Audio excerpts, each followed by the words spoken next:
একটা শেখ হাসিনার ভাষায় একটা কুত্তা মানে পালিত কুত্তা, সেই তাকে আপনি তার আন্ডারে আপনি ওত নিলেন। পুরো স্পিড আপনি ইতিহাস পড়েন নাই, আপনি পৌরনীতি পড়েন নাই, আপনি ইন্টারন্যাশনাল রিলেশনস পড়েন নাই, আপনার তো বাণিজ্য, তারপরে আপনার এই গেস্ট রুম কালচার, তারপরে ফাও খাওয়া। আপনি আপনি চিন্তা করেন যে ছেলেরা ছাত্র জীবনেই ফাও খাওয়া শুরু করে তারা কিভাবে জাতি, আদারওয়াইজ এই যে রাইজ টু দ্য ফান্ডামেন্টালিজম, যে একটা উগ্র ধর্মীয় ভিত্তিক রাজনীতি যে জাগরণ ঘটছে, এইটাকে আপনি রক্ষা করার উপায়টা। জুলাই সনদ বাস্তবায়ন হবে বলে আমি মনে করি না। আমি এই কারণে মনে করি না, জুলাই সনদ বাস্তবায়নের সুযোগ ছিল 5ই আগস্ট 2024 থেকে উইদিন 3 মান্থস। সেই সময় প্রফেসর ইউনূস ওখানেই ওনার পরাজয় হয়ে গেছে যখন উনি চুপ্পুর আন্ডারে সে ওত নিয়েছে। ওনার ওখানেই পরাজয় হয়ে গেছে যে পতিত সরকারের প্রথম সারির গণহত্যাকারী, দ্বিতীয় সারির গণহত্যাকারী, তৃতীয় সারির গণহত্যাকারী কাউকে উনি গ্রেপ্তার করাতে পারে নাই। এই কয়টা মমতাজ টমতাজ, এই যে খুকুমণি, এরকম কয়েকটারে ধরছেন, ওই সালমান ইব্রাহিম এই কয়েকটারে ধরছেন, এদেরকে আপনি একটা বিচার ব্যবস্থা করতেছেন। এই বিচার আপনি তখনই দরকার ছিল জুলাই প্রোক্লেমেশন করে, স্পেশাল অর্ডিন্যান্স করে, বা ওই প্রোক্লেমেশনের মাধ্যমে তাদেরকে দ্রুত বিচারের সম্মুখীন করা। এই বিচারগুলো নিষ্পত্তি হওয়া উচিত ছিল 3 মাসের ভিতরে। আপনার বাইডেনের ছেলে বিচার 1 মাসের ভিতরে হয় নাই। ইভেন এই ট্রাম্প, এই যে পাগল ট্রাম্প, তার বিচার 1 মাসের ভিতরে হয় নাই। তো তারা যদি পারে আমরা পারবো না কেন? ওদের কি মাথা দুটো আর আমাদের মাথা একটা? পারে নাই কেন?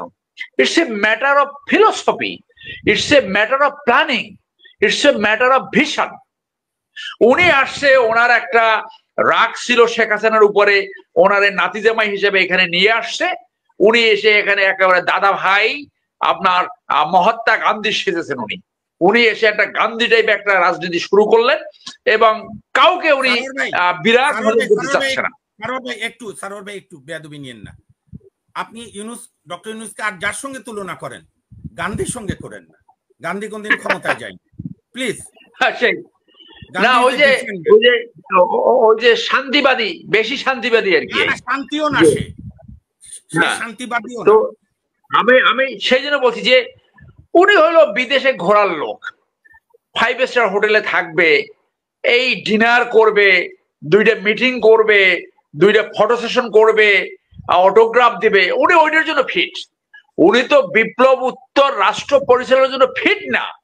ওনার জীবনে প্রশাসনিক কোনো অভিজ্ঞতাই নাই, যার জন্য উনি অনেকগুলো জোকারকে এখানে অ্যাকুমুলেট করেছে।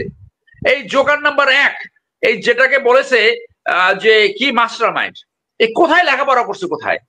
আপনি একটু একদিন টকশোতে আনেন তো, সে কোথায় লেখাপড়া করেছে আর আমি কোথায় লেখাপড়া করেছি, একটু জনগণ জানুক, মানুষের সামনে আমরা প্রকাশ করি।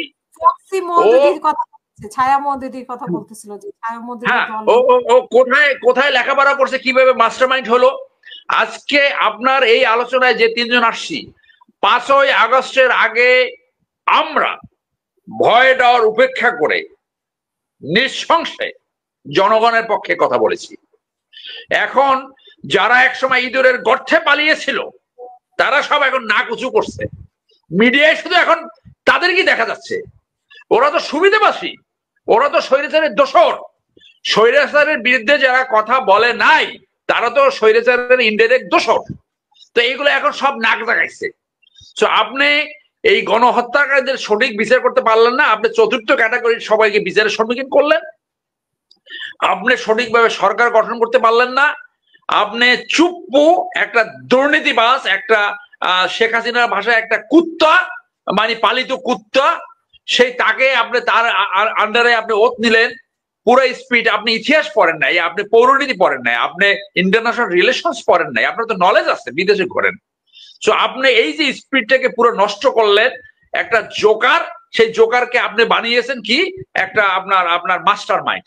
আর একটা জোকার আনছে ওই যে বিডাতে, এগুলো সব joker, it's a gang of jokers. So সেখানে আর এখানে মিনিমাম আমি অনেকবার বলেছি 6 জন আছে রয়্যাল এজেন্ট। এর ভিতরে 1 নম্বর রয়্যাল এজেন্ট হলো ওই যে ফরেন অ্যাডভাইজার। 120টা চুক্তি এবং সমঝোতা স্মারক হয়েছে, একটা চুক্তি এখন পর্যন্ত রিভিউ হলো না কেন? জনগণের সামনে আপনি প্রকাশ করলেন না কেন? আপনার এত কিছু পরে বলে ইলিশ মাছ এবং আম কারা পাঠাইলো কেন? জনগণের সামনে তামাশা। So he was not, this person is not meant to do something after the revolution. তার সেই ক্যাপাসিটি নাই, যার জন্য দুর্ভাগ্য হলো বাংলাদেশ এই প্রতি 5 বছর 10 বছর 15 বছর পর পর একটা রেভলিউশন হয়, আর সাফার করে কে? ওই জনগণ, ওই ছাত্র। আর এই দুর্বৃত্তে তো রাজনীতি, ওরা ঠিক জানে কখন পালাতে হয়, কখন সেখানে সরে যেতে হয়। সেই জন্য আমি বললাম জুলাই ঘোষণাপত্র কখনোই বাস্তবায়ন আর হবে না। This is gone, this is over. এখন যদি উনি, এখনো সুযোগ আছে, উনি চুপ্পুকে সরায়া উনি যদি প্রেসিডেন্টের পদে আসে, আর এই যে কয় মাস আছে এর ভিতরে যদি দক্ষ, যোগ্য এবং রেভলিউশনারি স্পিড ধারণ করে এইরকম কাউকে যদি এইখানে আসে, তাহলে এখনো হয়তো এই জাতি গঠনের যে সুযোগ সেইটাকে কিছুটা কাজে লাগানো যেতে পারে। Otherwise he is gone, and ইতিহাসে তাকে অনেকেই চিত্রায়িত করবে, হি অ্যান্ড হিজ টিম, এই যে আসিফ নজরুল এন্ড গং, হ্যাজ বিট্রেড দ্য নেশন। ধন্যবাদ। অসংখ্য ধন্যবাদ। আপনি ওই যে ভোটের হিসাব নিকাশ বদলে যেতে পারে এরকম যে একটা কথা হচ্ছে, সেই ব্যাপারে যদি না, ওটা আমি বলছি definitely this is a reflection. আমি মনে করি ছাত্ররা, আপনি যদি ভোট অ্যানালাইসিস করেন, বিএনপি ছাত্রদল নমিনেটেড যারা ছিল তাদের ভোট 5,500 প্লাস মাইনাস, আর যারা উইন করেছে তাদের ভোট দেখেন 10,000 থেকে 14,000। তার মানে সাধারণ ছাত্ররা তাদেরকে প্রত্যাখ্যান করেছে, কোনো সুইং ভোট তারা পায়নি। আমি ইউনিভার্সিটিতে হলে ছিলাম, আমি সূর্যসেন হলে থেকেছি, আমি জহুরুল হক হলে ছিলাম, এবং আমি যতটুকু পালস বুঝি, এই ছাত্ররা আওয়ামী লীগ টাইপের, আওয়ামী লীগের যে গুন্ডা ছাত্র সংগঠন ছিল ছাত্রলীগ, তাদের স্টাইলের একটা রাজনীতিকে প্রত্যাখ্যান করছে। সেটা কি? সিট বাণিজ্য, টেন্ডার বাণিজ্য, তারপরে আপনার এই গেস্ট রুম কালচার, তারপরে ফাও খাওয়া। আপনি চিন্তা করেন, যে ছেলেরা ছাত্র জীবনেই ফাও খাওয়া শুরু করে তারা কিভাবে জাতি গঠন করবে? ওরা তো জীবনে যেখানে যাবে সেইখানেই এই ফাও খাবে, মানে দুর্নীতি করবে, মানে জনগণের সম্পত্তি লুটপাট করবে। নৈতিকতাহীন রাজনীতি তো পশুর রাজনীতি। এটা তো কোনো ভালো রাজনীতি হতে পারে না। রাষ্ট্র গঠন এবং যে জনস্বার্থে সেই রাজনীতি তো হতে পারে না। সো আমি মনে করি এই কথাগুলো, যে সিট বাণিজ্য হবে না, টেন্ডারবাজি হবে না, ফাও খাওয়া হবে না, গেস্ট রুম কালচার হবে না, এইগুলো তো যারা প্রোপাগেট করেছে, যারা ছাত্রদের সামনে আসছে, ছাত্রছাত্রী তাদেরকে পছন্দ করছে। সো এটা হলো এই সিট বাণিজ্য, এই ফাও খাওয়া, এই যে টেন্ডারবাজি। ছাত্র জীবনে ওনাদের পাজেরো গাড়ি লাগবে, ছাত্র জীবনে ওনাদের পাজেরো গাড়ি লাগবে, ওনারা লুটেরা রাজনীতিবিদদের পাহারাদার হবে, ওনারা কারো কারো লাঠিয়াল তন্ত্র হবে। ইন জেনারেল সাধারণ ছাত্ররা এইটাকে প্রত্যাখ্যান করেছে। So this is a message for the political parties. তারা এই মেসেজ রিড করতে পারবে কি পারবে না, this is up to them. Trinamool হয়তো একদম যেখানে কৃষক চাষা যারা আছে, তৃণমূলে হয়তো অতটা এফেক্ট তাদের হবে না, বাট ইয়েট তারা কিন্তু আবার অনেক সচেতন। এখন কিন্তু সন্ধ্যার সময় চায়ের দোকানে বসে সবাই এই টকশো শোনে। এই যে আমরা কথা বলছি না, এইটা দেখবেন যে কালকে ওই চা বাগানে, ওই চার দোকানে বসে তারা এগুলো দেখবে, শুনবে, নিজেদের মধ্যে অ্যাসেস করবে। অর্থাৎ সচেতনতা তাদের বেড়ে যাচ্ছে। সো এইটার প্রভাব পড়তে বাধ্য, এবং this is the high time that BNP must modify is policy.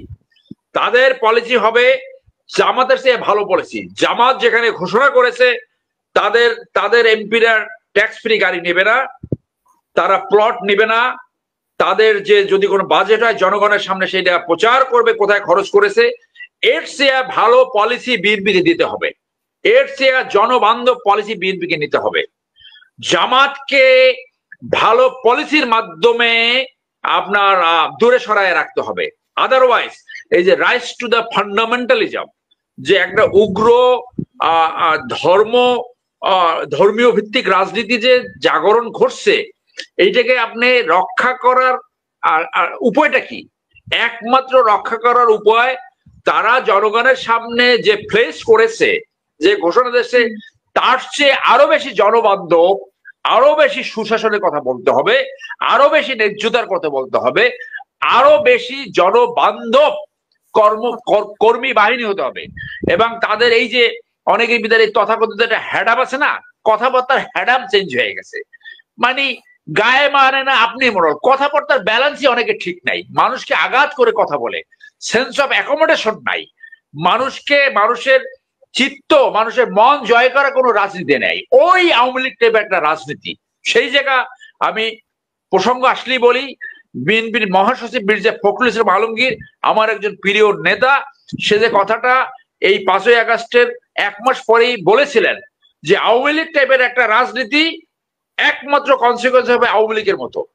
সেইখান থেকে আমি মনে করি এই নির্বাচন, বিশ্ববিদ্যালয় নির্বাচন এবং এই যে একটা লুটপাট তন্ত্র সৃষ্টি হয়েছে, যার বড় ধরনের সত্য অথবা মিথ্যা যেটা বিএনপির ঘাড়ে আসছে, সেইটা যদি তারা রিভার্স করতে না পারে তাহলে তাদের জন্য অনেক বিপদের কারণ হবে বলে আমি মনে করি। ধন্যবাদ। ধন্যবাদ।